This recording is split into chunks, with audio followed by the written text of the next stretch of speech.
तर त्यांचा प्रवास आणि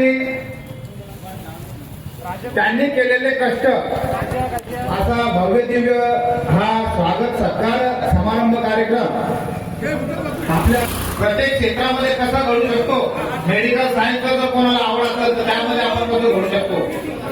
नोकरी मिळवणं ही काळाची गरज ठरलेली आहे, म्हणून यासाठी आपल्याला मार्गदर्शनवर अनेक मान्यवर इथे उपस्थित होत आहेत। तर आपण सर्वांनी लवकरात लवकर उपस्थित राहू या कार्यक्रमामध्ये सहभागी।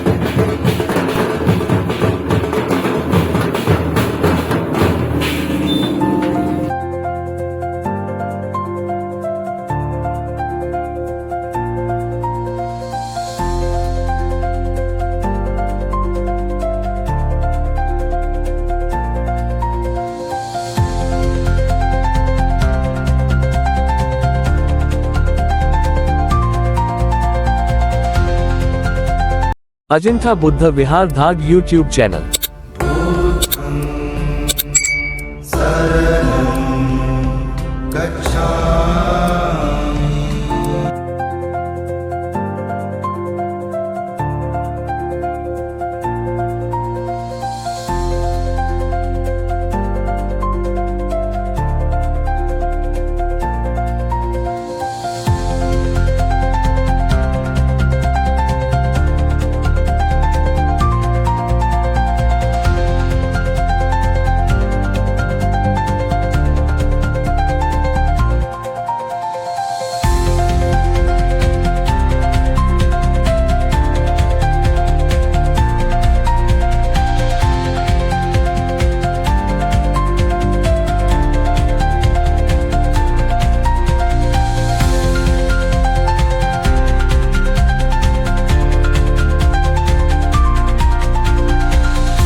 मला किंमत आणि त्यांचे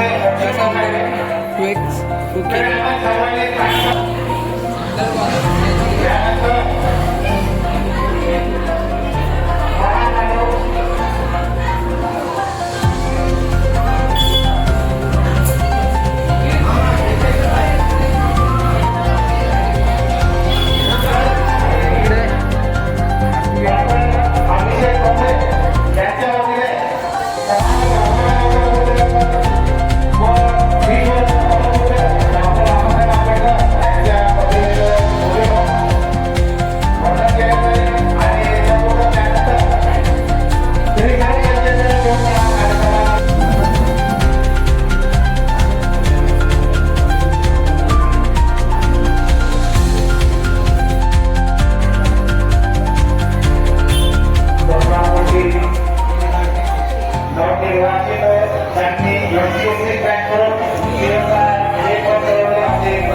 सर्वांनी Sura Mera Yamaja Pamad Kana Leamani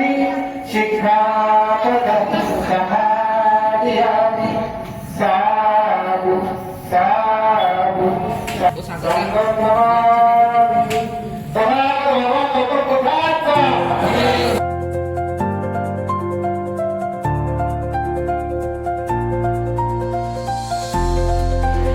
पदी निवड झालेली आहे. कृपया मी त्यांना विनंती करतो की त्यांनी स्टेजवर येऊन स्थानपन्न व्हायचं आहे.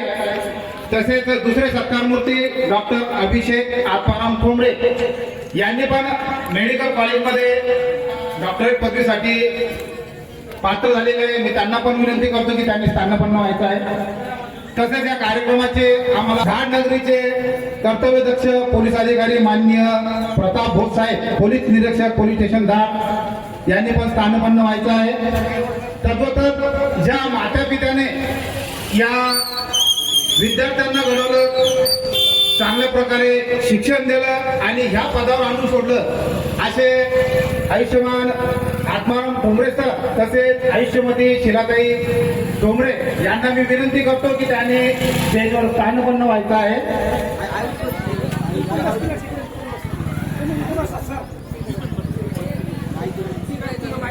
तसेच ज्या आजोबांकडून हे वारसा चालत आलेला आहे, ज्या आजीकडून हे कार्य चालत आले, शाक्यमुनी तथागत भगवान गौतम बुद्ध, राजमाता जिजाऊ,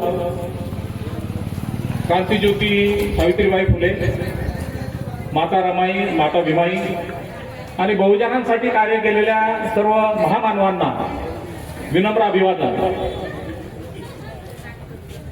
या ठिकाणी आपला हा कौतुक, अधिक प्रेरणा अशा संमिश्र भावनांनी जुळलेल्या या कार्यक्रमामध्ये आपण या ठिकाणी जुळलेलो आहोत. आजच्या या कार्यक्रमाला आपल्याला अध्यक्ष म्हणून लाभलेले आहेत माननीय श्री प्रमोदजी श्रीरंग इंडोले, उपमुख्य कार्यकारी अधिकारी तथा महिला बाल विकास अधिकारी जिल्हा परिषद बुलढाणा. आणि आजच्या कार्यक्रमाचे प्रमुख पाहुणे आहेत माननीय श्री प्रताप भोस साहेब, पोलीस निरीक्षक पोलीस स्टेशन धाड. आणि आजचे आपले सत्कारमूर्ती आहेत आयुष्यमान प्रशांत ठोंबरे, ज्यांनी महाराष्ट्र लोकसेवा आयोग यामार्फत घेतली जाणारी पोलीस निरीक्षक या पदाची परीक्षा यशस्वीपणे 3 टप्प्यातून उत्तीर्ण करून अंतिम निवड यादीमध्ये स्थान मिळवलेलं आहे. त्याचबरोबर यावर्षी त्यांच्याच कुटुंबातून एमडी मंजिल मिलेगी, परिंदों को मंजिल मिलेगी, यकीनन ये फैले हुए पंख बोलते हैं, वो लोग रहते हैं अक्सर खामोश, जमाने में जिनके हुनर बोलते हैं. अशा प्रकारच्या आपल्या हुनरच्या माध्यमातून ज्यांनी यशाला गवसणी घातलेली आहे, अशा आजच्या सत्कार मूर्तींचा सत्कार करण्यासाठी मी डॉक्टर माननीय श्री एंडोले साहेब आणि भोस साहेब यांना विनंती करतो की त्यांनी नुकतंच यशाला गवसणी घातलेल्या आमच्या नवनियुक्त PSI यांना पुष्पगुच्छ शाल देऊन त्यांचा सत्कार करावा.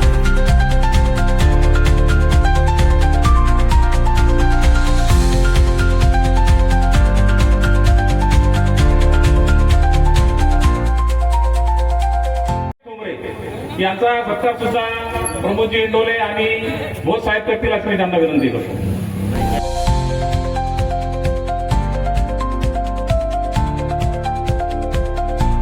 मूर्तींचे माता आणि पिता आणि दोन्ही सत्कार मूर्ती यांचा थोरात परिवाराच्या वतीनं या ठिकाणी सत्कार आयोजित केलेला आहे.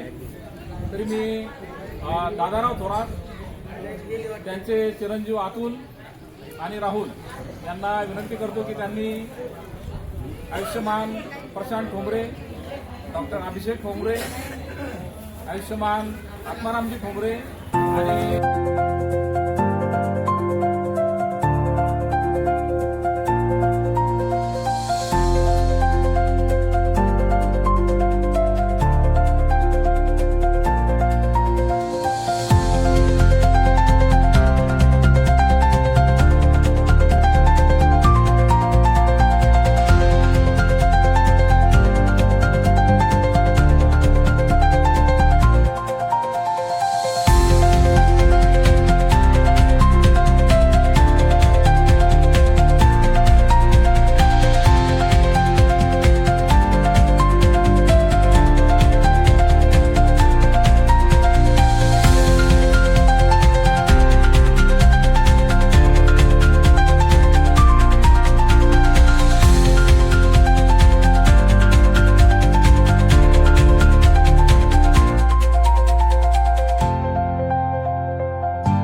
एक MBBS झाला आहे, प्रशांत PSI झाला आहे आणि अभिषेक पण BMS झाला आहे. एकाच कुटुंबातील तिन्ही मुलं आई वडिलांनी चांगले संस्कार दिले. प्रत्येक आई वडिलांना वाटतो. खरं तर भारतरत्न डॉक्टर बाबासाहेब आंबेडकरांनी हे संविधान लिहिलं आणि या संविधानाचा परिणाम असा झाला की रेल्वे स्टेशनवर चहा विकणारा माणूस या देशाचा पंतप्रधान होऊ शकला. कोणताही वारसा नसताना तुमची श्वेताताई आमदार होऊ शकली. हे शक्य झालं बाबासाहेबांच्या संविधानामुळं. बाबासाहेबांच्या संविधानामुळं मी 2002 मध्ये राज्य लोकसेवा आयोगाच्या परीक्षेत पास होऊन वर्ग 1चा अधिकारी झालो. आता मंत्रालयात जॉईंट सेक्रेटरी आहे. माननीय मुख्यमंत्री महोदयांचा खाती सचिव म्हणून काम करतो. आज व्यासपीठावर आमचा प्रशासकीय सहकारी प्रमोद आहे, तो वर्ग 1चा अधिकारी झाला. गोरगरीब जनतेपर्यंत ही सुविधा जी आली त्यात खूप मोठा वाटा भारतरत्न डॉक्टर बाबासाहेब आंबेडकरांचा आहे. आणि बाबासाहेबांनी लिहिलेलं संविधान हे खऱ्या अर्थानं देशभर लागू कधी झालं? आपलं संविधान देशभर लागू होतं का? जम्मू काश्मीरमध्ये संविधान लागू होतं का आपलं? कधी लागू झालं? 2017 मध्ये लागू झालं. कारण 370 कलम रद्द झालं आणि 370 कलम रद्द झाल्यानंतर खऱ्या अर्थानं बाबासाहेबांचं संविधान देशभर लागू झालं. 370 कलम असताना त्याच वेळेस बाबासाहेबांनी त्याला खूप विरोध केला होता. एका देशात 2 संविधानाची गरज नाही, एका देशात एकच संविधान पाहिजे. आणि आपले लाडके पंतप्रधान माननीय मोदीजी यांनी जाणीवपूर्वक बाबासाहेबांचं जे स्वप्न होतं देशभर संविधान लागू करण्याचं आणि सगळ्या देशाला समान तत्व समान कायदा लागू करण्याचं, ते त्या निमित्तानं लागू झालं. अनेक विषय असे आहेत. आपले लाडके मुख्यमंत्री आदरणीय दिवाभाऊ यांनी खऱ्या अर्थानं संविधानाला अपेक्षित असं आहे की जनतेच्या ला जे लाभ मिळाले पाहिजेत ते थेट मिळाले पाहिजेत. त्यात कुठला दलाल असता कामा नये, कुठला मध्यस्थ असता कामा नये. स्कॉलरशिप आपल्या अनुसूचित जाती जमाती असतील, OBC असतील, SBC असतील, आपल्या सगळ्यांना स्कॉलरशिप लागू आहे. परंतु स्कॉलरशिप पूर्वी कोणाला मिळायचं तुम्हाला माहिती आहे का? आता शिक्षण झालेलं आहे, स्कॉलरशिप द्यायच्या संस्थांकडे. स्कॉलरशिप संस्थांसाठी आहे की मुलांसाठी आहे? कोणाला भेटायला पाहिजे? भेटायच्या कोणाला? कोणी केलं मुलांसाठी सुरू? देवाभाऊनी चालू केलं. का चालू केलं? कारण बाबासाहेबांच्या संविधानाला तेच अपेक्षित होतं. खऱ्या अर्थानं बाबासाहेबांचं संविधान आणि त्या पद्धतीनं अंमलबजावणी करण्याचं काम आपले लाडके पंतप्रधान आणि लाडके मुख्यमंत्री करत आहेत. अनेक गोष्टी थेट आता लाडक्या बहिणींना जो निधी मिळतो, कोणाला भेटायची गरज आहे का? डायरेक्ट बटन दाबता आणि तुमच्या घरात पैसे येतात. पारदर्शकता ही खऱ्या अर्थानं बाबासाहेबांना अपेक्षित होती आणि त्याच पद्धतीनं आज राज्यकारभार करण्याचा प्रयत्न चालू आहे. बोलण्यासारखे विषय पुष्कळ आहे, परंतु मला असं वाटतं तुम्ही जे मुलांची निवड झाली, MBBS झालं, BMS झालं, PSI झाला, हे यश तुमच्या पुढं मर्यादेनं ठेवता समाजात आणखी कसे मुलं घडतील अशा पद्धतीनं प्रयत्न करा. तुम्हाला भावी आयुष्यासाठी खूप खूप शुभेच्छा देतो आणि थांबतो.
ही खरी यश मिळवण्याची कुंजी आहे.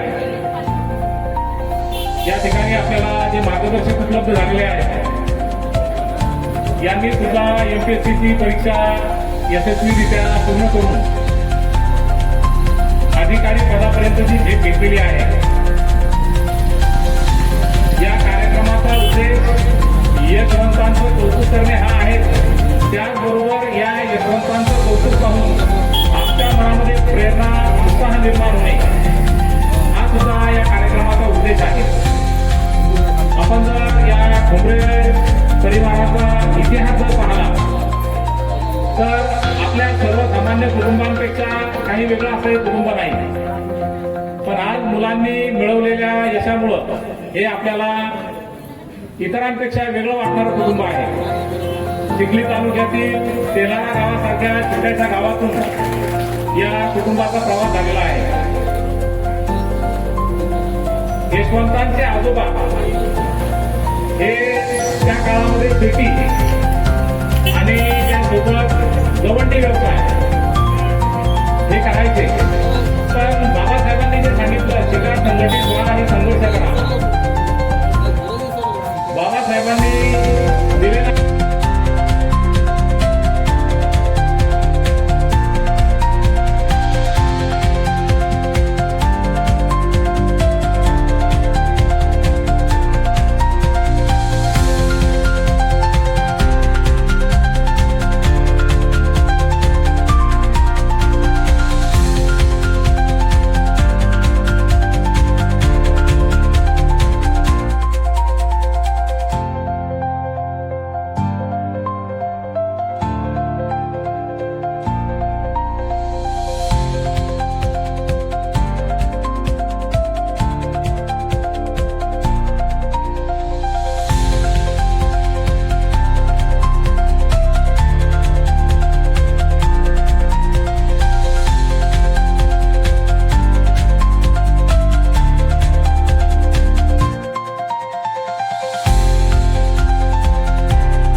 शिलाताईंनी दुध्यासारख्या गावात सुद्धा केलं. शिलाईतून येणाऱ्या पैशाच्या माध्यमातून आपल्या कुटुंबाला हातभार लावणे, मुलांना दुध्याच्या जिल्हा परिषद मराठी शाळेमध्ये शिकवून उर्वरित शिक्षण शिवाजी हायस्कूल दुधामध्ये करून आणि पुढील भावी आयुष्यासाठी त्यांना योग्य ते संस्कार, योग्य ती प्रेरणा देऊन पाठवणं हे जे आईचं काम आहे. जे म्हणतात ना, जिच्या हाती पाळण्याची दोरी ती जगाला उजाळी. आईनं कुठलंही स्वप्न पहा, ते स्वप्न प्रत्यक्षात साकार करण्याची ताकद ही एका महिलेकडेच असते. पुरुष कामाच्या निमित्तानं कुटुंबाच्या बाहेर बराच वेळ घालवतो. आई मुलांच्या सोबत 24 तास असते. फक्त खरी गरज आहे मुलांना संस्कार देण्याची आणि त्या संस्काराच्या माध्यमातून त्यांच्या मनामध्ये स्वप्न पेरण्याची. आणि हे जे स्वप्न असतात ही त्या मुलांनाच पुरी करायची असतात. त्यांच्या पंखामध्ये फक्त ताकद निर्माण करायची असते. यासाठी एका कवीने छान कविता म्हटलेली आहे. तुझी तुलाच पुरी करायची, हौस आकाशी उंच उडायची, गड्या तयारी ठेवर मनाची, कधी झुकायची कधी लढायची, दुनिया डोक्यावर घेणार हाय रे, तुला उचलून घेणार हाय रे. हे जे उचलून घेणं आहे, हे जे उचलून घेणं आहे ते त्यांच्या ते स्वतःमध्ये निर्माण केलेल्या प्रेरणेतून आहे. त्यासाठी आणखी पुढे कवी म्हणतो, कठीण क्षण जर आला तरी तू खंबीर उभं राहायचं, हटायचं नाही गड्या भिडायचं हाय पुढं पुढंच चालत जायचं, तू पुढंच चालत जायचं. तरुणाईच नव्या युगाचं मिळालं र वरदान, तुला मिळालं र वरदान. रेशीम कापड हातात त्याच करू नको बारदान, त्याच करू नको बारदान. पुढची वेळ अधिक महत्वाची. आई बापाच्या पायावर डोकं. तो एक प्रसंग आठवतो मला, जेव्हा मी पहिल्यांदा सत्कार करण्यासाठी धुळ्याला गेलो होतो आणि मुलाला किती नम्र असावं, तर अक्षरशः त्याच्या आई वडिलाच्या पायावरती दर्शन घेणे नाही, नमस्कार करणे नाही, तर अक्षरशः लोटांगण घेणे ज्याला म्हणतात, त्यांना आई वडिलांच्या पायावरती लोटांगण घेतलं. हा आहे तो संस्कार. आई बापाच्या पायावर डोकं, बाकी जगाशी रारोक ठोक. काही नाही असं पण नाही, साथीला असतील चांगली लोक. एंडोले साहेबांसारखे, भोस साहेबांसारखे लोक नेहमी प्रेरणा देण्यासाठी आपल्या सोबत असतात. त्यांच्यासाठी म्हटलेली ही ओळ आहे. काही नाही असं पण नाही, साथीला असतील चांगली लोक. सलामी झुकून, सलामी वाकून, सलामी ठोकून देणार हायर, तुला उचलून घेणार हायर. ही प्रेरणा आम्हाला मिळाली पाहिजे. आम्हाला ही प्रेरणा मिळाली पाहिजे यासाठी या कार्यक्रमाचं आयोजन आहे. ज्यांनी प्रयत्न केले, मेहनत घेतली, कष्ट केले, अपयशी झाल्यानंतरही निराश नव्हता, पुन्हा पुन्हा प्रयत्न केले. आणि प्रशांतबद्दल जर सांगायचं तर त्याची एमपीएससी देण्याची ही चौथी वेळ. पहिल्या प्रयत्नामध्ये, दुसऱ्या प्रयत्नामध्ये त्याला यश मिळालं नाही, तरी सातत्यानं प्रयत्न चालू ठेवले.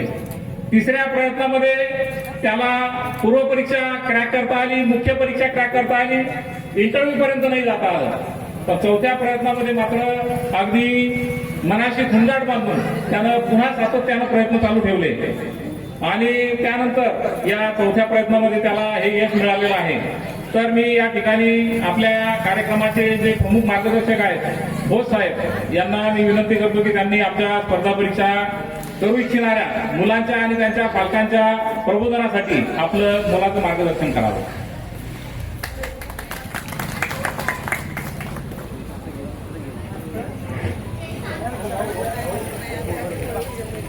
त्यांना बोलायचं का? नाही, त्यांना बोलायचं काय? छत्रपती शिवाजी महाराज महामानव डॉक्टर बाबासाहेब आंबेडकर यांना अभिवादन करतो. आजच्या या कार्यक्रमाच्या ठिकाणी आलेले आपले महाले सर, कार्यक्रमाचे प्रमुख अतिथी एंडोले सर, या तिन्ही मुलांचे आई वडील आणि आजचे सत्कार मूर्ती प्रशांत, श्रीकांत आणि अभिषेक, त्याचबरोबर येथे सर्व जमलेले धाडवासी, दुधावासी, खरंच मला खूप आनंद झाला की माझ्या फाउंडेशनच्या हातीतील एक युवक हा पुन्हा पोलीस खात्यामध्ये आला. पोलीस खात्याबद्दल ते खूप अट्रॅक्शन असतं मुलांचं. निश्चितच आता प्रशांतने एक आता सांगितल्याप्रमाणे 3 एक्झाम दिल्या, बरोबर? म्हणजे अपयशाला बिलकुल तो घाबरला नाही, अपयशाला बिलकुल कोणत्याही प्रकारचा मनामध्ये न्यूनगंड त्यांनी धरला नाही आणि पुन्हा नव्याने त्यांनी सुरुवात करून चौथ्या प्रयत्नामध्ये यश संपादन केलेलं आहे. आणि खाद्यावरती आणि आता सांगितलं की ते धाडचं पाणी, बरोबर ताई, तुम्ही धाडचे आहेत का? तरी मुलं धाडमध्ये कुणी कसं काय अधिकारी व्हायला, सगळं पाणी बाहेरच चाललंय. आता इथून पुढे काय करा, आपल्या धाडमध्ये कुणी धाडमध्येच द्या, म्हणजे या अगोदर आपले दीपक सुद्धा एक प्रशासकीय अधिकारी झाले. असेच मला सुद्धा आपल्या वाड्यातल्या मुलांनी सांगितले की असा असा आपला एक कार्यक्रम ठेवायचा आहे. मी त्यांना म्हणलं वाड्यातल्या मुलांना असा कार्यक्रम ठेवा, एकदम जंगी कार्यक्रम ठेवा की हा कार्यक्रम बघून इथे आपल्या धाडवासियातले धाडमध्ये राहणारे जे मुलं आहेत त्यांना सुद्धा थोडं मनामध्ये एक प्रेरणा निर्माण झाली पाहिजे की ही मिरवणूक कोणाची काढली, कशामुळे काढली, हे मंडप कशामुळे लावला आणि किती लोकांनी सत्कार केला त्याचा. हे आपल्या वाड्यातल्या आणि परिसरातील मुलांना या सर्व गोष्टी दिसल्या पाहिजेत, जेणेकरून त्यांच्यामध्ये नवचैतन्य निर्माण होऊन, प्रेरणा निर्माण होऊन त्यांनी स्पर्धा परीक्षा असू द्या, इतर नीट असू द्या, जेई असू द्या, याच्यामध्ये त्यांनी प्रयत्न केले पाहिजेत आणि यश संपादन केले पाहिजेत. याच्याकरताच मी आपल्या वाड्यातल्या मुलांना सांगितलं होतं की चांगला जंगी कार्यक्रम घ्या. तर आज खूप छान कार्यक्रम झाला. मी सुद्धा PSI झालो होता, असा माझा काही कार्यक्रम गावात झाला नव्हता. आता असं वाटायला थोडं उशीर PSI व्हायला पाहिजे होतं आणि धाडमध्ये यायला पाहिजे होतं. निश्चित धाडवासियांना सुद्धा मी एक विनंती करतो, बरेचसे राजकीय प्रशासकीय लोक आहेत की आपल्या परिसरामध्ये जे प्रशासनामध्ये सक्सेस होतात, UPSC असू दे, MPSC असू दे किंवा पोलीस असू द्या किंवा इतर नोकरी असेल शासकीय, त्यांचे असे वरचेवर कार्यक्रम घेत चला. ज्याने काय होईल की जे बाकीचे मुलं असतात त्या मुलांना थोडंसं हुरूप वाटेल की नाही आपला सुद्धा सत्कार झाला पाहिजे, आपल्या सुद्धा आई वडिलांचा असा सर्वांनी सत्कार केला पाहिजे, असं सर्वांना वाटलं पाहिजे. आणि आज या ठिकाणी जास्त बोलत नाही, आज या ठिकाणी या तिन्ही मुलांना मी पोलीस प्रशासन धाडच्या वतीने शुभेच्छा देतो आणि त्यांच्या आई वडिलांना सुद्धा खूप खूप मी तर आभार मानतो त्यांचे की त्यांनी आपल्या मुलांना अगदी कठीण प्रसंगामध्ये त्यांना शिक्षण दिलं. आणि संपत्ती हीच खरी आहे की आपली संतती काय आहे. संपत्ती तुम्ही किती लाख कमवले, किती करोड कमवले याचा काय उपयोग नाही. आता आपण बरंच बघतो की खूप मोठे आसामी असतात, बरोबर आपले काम. धन्यवाद सर, आपण खूप छान मार्गदर्शन केलं आणि अपयशी झाल्यानंतरही यशासाठी आमच्याचा सत्कार झाला. बाबासाहेब आंबेडकर, महात्मा ज्योतिबा फुले, छत्रपती शिवाजी महाराज, शाहू महाराज यांना प्रथम मी अभिवादन करतो. आणि मला या ठिकाणी आयोजकांनी बोलण्याची संधी दिली त्याबद्दल त्यांचे प्रथम अभिनंदन करतो. मला या ठिकाणी एकच पालकांना आणि विद्यार्थ्यांना सांगायचं की त्यांनी सतत कष्ट करून आपल्या मुलांना शिकवलं पाहिजे. आणि सत्कारमूर्ती आयुष्यमान प्रशांत ठोंबरे यांना मी विनंती करतो की त्यांनी आजच्या या सत्कार प्रसंगी आपले मनोगत व्यक्त करावे.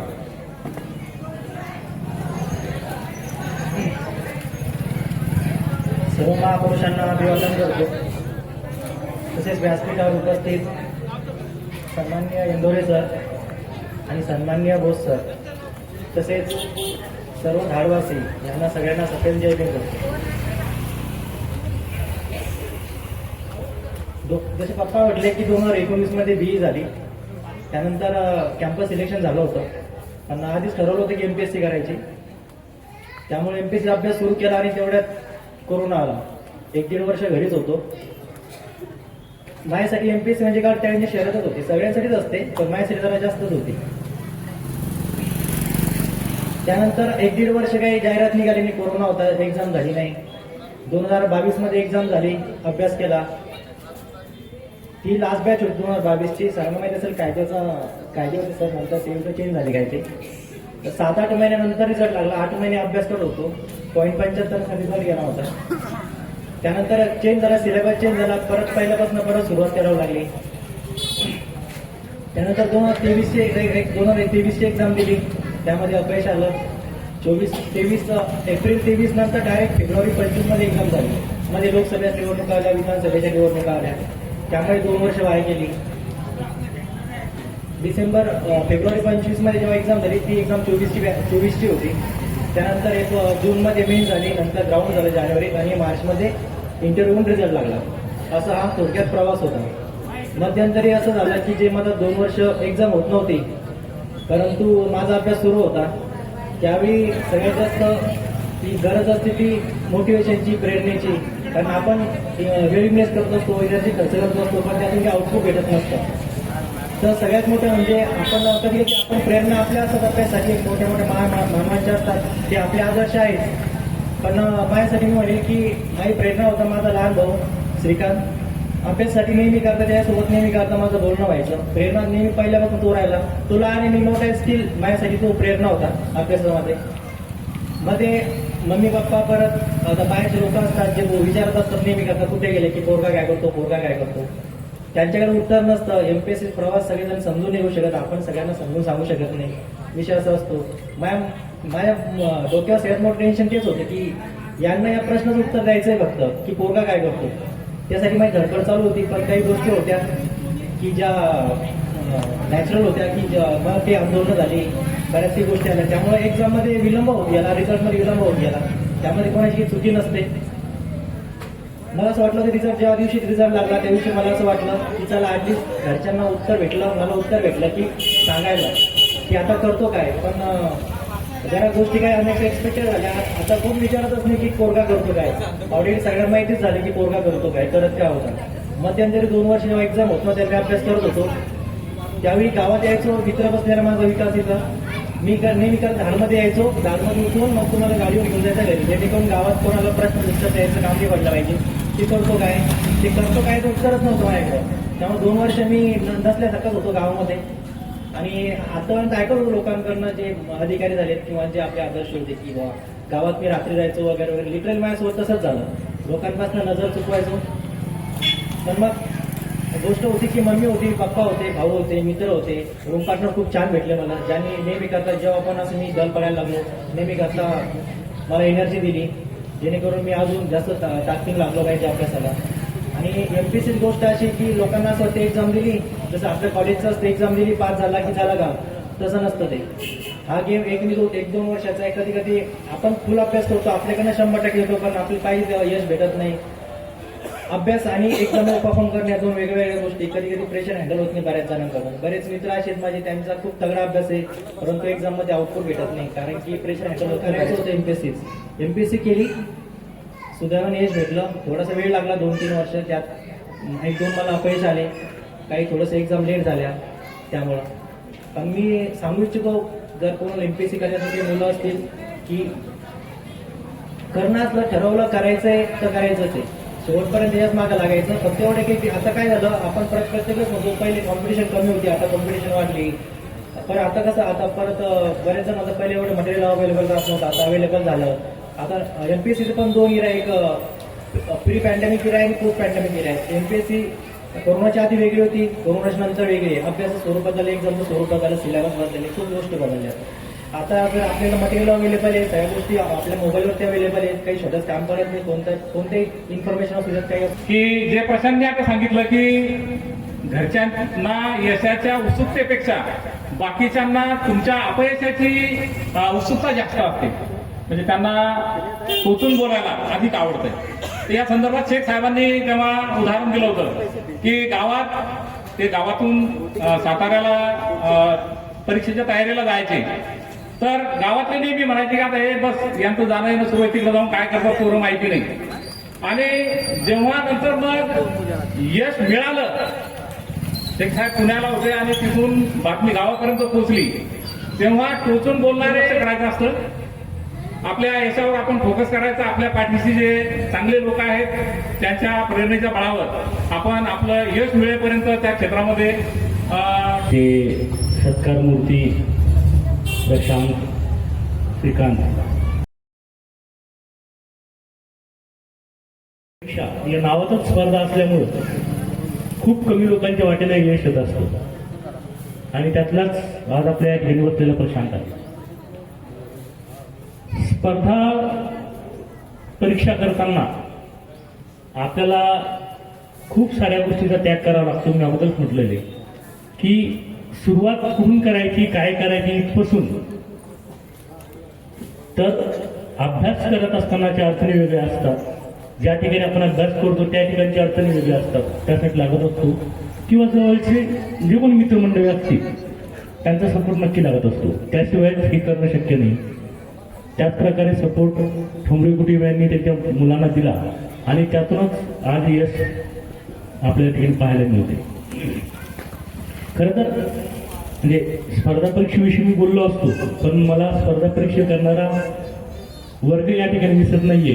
त्यामुळं मी जे बोलीन फक्त आपले मुलं किंवा पाल्य यासाठी हे सगळ्यात महत्वाचं आहे की पालकांचा सपोर्ट करणं आणि म्हणजे सरांनी आता सांगितलं. त्यामुळं यशस्वी होणं हे त्यावेळेच्या परिस्थितीवर अवलंबून असतो आणि ती परिस्थिती जर पॉझिटिव्ह असली तर रिझल्ट सुद्धा पॉझिटिव्ह येण्यास मदत होत असते. त्यामुळं या स्पर्धा परीक्षा म्हणजे एक दिव्यता 1% विद्यार्थी खूप चांगल्या घरातला किंवा काय असायचा, पण 99% विद्यार्थी असे होते की ते सामान्य आज सुद्धा तीच परिस्थिती आहे की स्पर्धा परीक्षेच्या खडकाळ प्रवासात तेच विद्यार्थी आपल्याकडे जात असतात की ज्याला काहीतरी तळमळ आहे, घरातलं वातावरण साधारण आहे आणि त्यांच्याकडे पर्याय नाही. या सर्व दिव्यातनं या सगळ्या गोष्टीतनं स्पर्धा परीक्षा जे त्याला शिकवत असते आणि त्या याच्यातनं तो घडत असतो.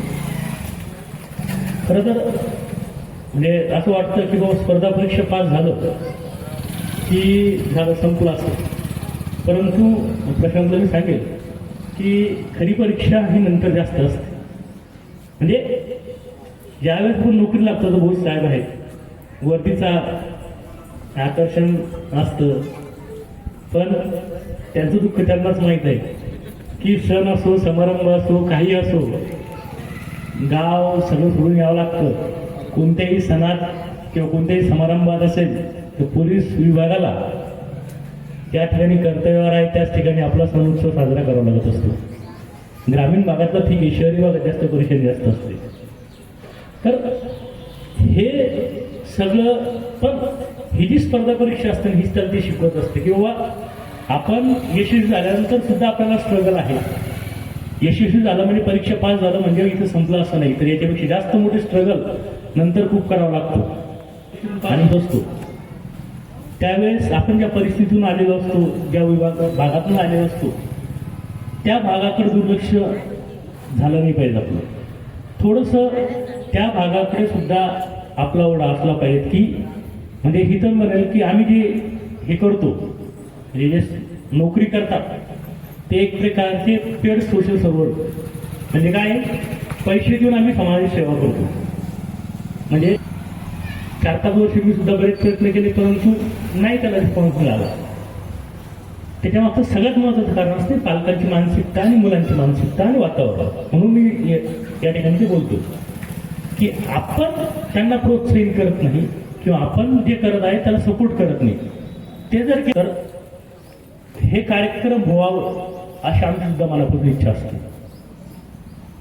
कारण त्याच्यामागचा उद्देश समारंभ आपल्या मुलांचा झाला पाहिजे, आपला पुतळा झाला पाहिजे. हे जेव्हा त्या मुलांना कळेल त्यावेळेस एकदा मी प्रशांतचं आणि अभिषेकचं अभिनंदन करेल. त्यासोबतच मुलांना स्पर्धा परीक्षेची लहानपणापासून जाणीव व्हावी, स्पर्धा कशी असते हे कळावं यासाठी शासनाने म्हणजे आपल्या आता आपण जर स्टेजकडे जर पाहिलं तर स्टेजवर असलेले सगळे अगदी माझ्या सगळं जिल्हा परिषदचे प्रॉडक्ट आहोत.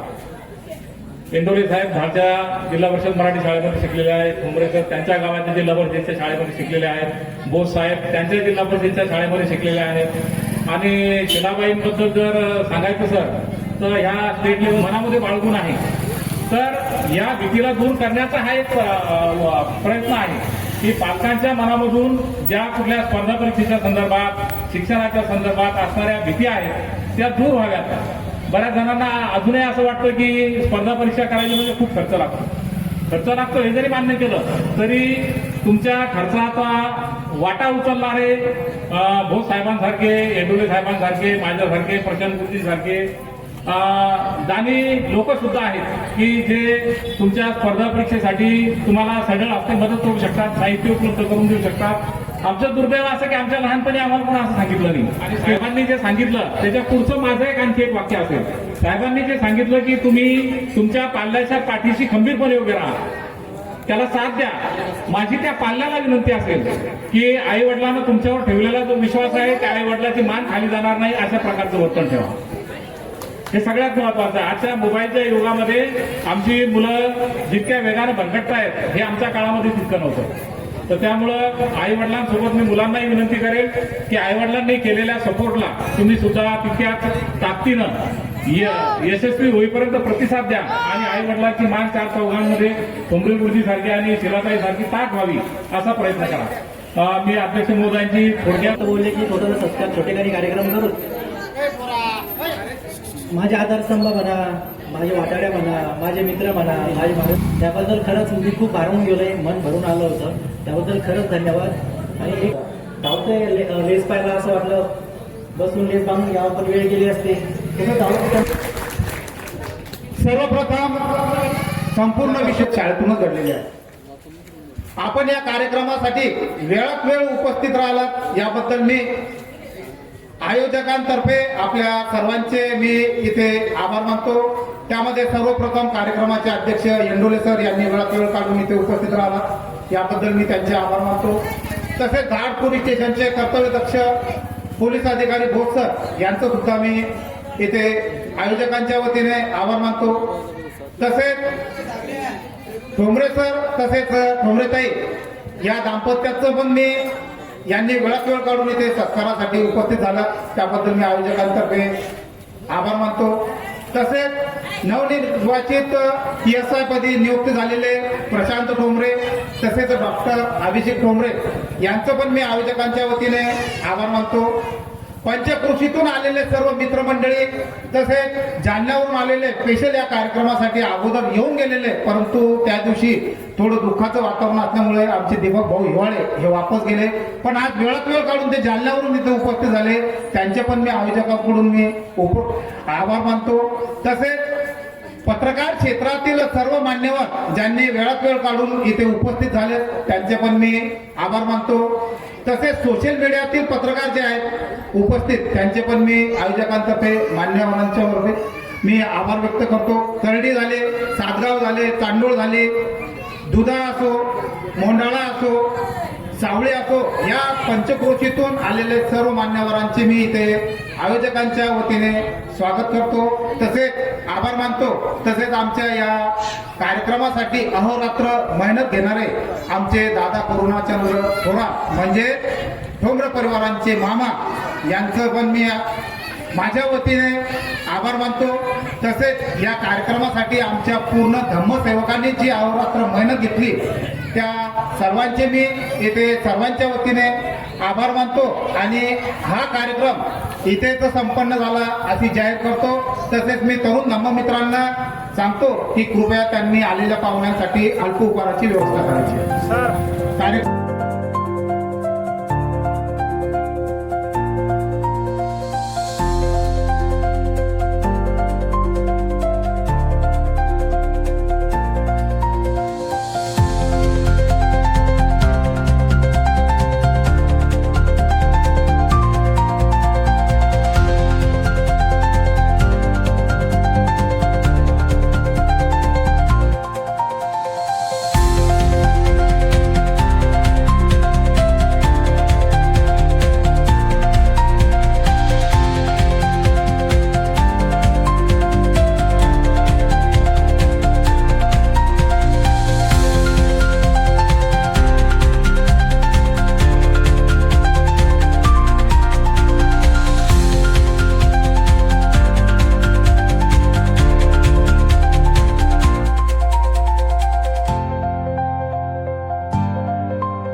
अजिंठा बुद्ध विहार धाग यूट्यूब चॅनल. शरणं गच्छामि.